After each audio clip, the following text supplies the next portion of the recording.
My name is Sadiq Dalhatu Jae, standing here to teach mathematics, topic matrices. Let's start with the introduction of matrices. We said a matrices refers to as an arrangement of items, persons, or numbers in rows and columns. In real life, it may involve the arrangement of soldiers on a parade, the arrangement of cars in a park, and the arrangement of numbers in rows and columns.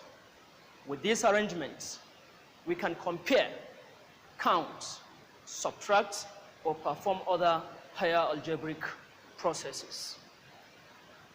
By the definition, we said a metric is an arrangement of numbers, but listeners and viewers should know that these numbers can be real numbers and can also be complex numbers.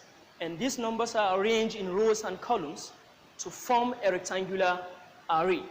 And the product of the numbers of rows and columns refers to as the order of the metric.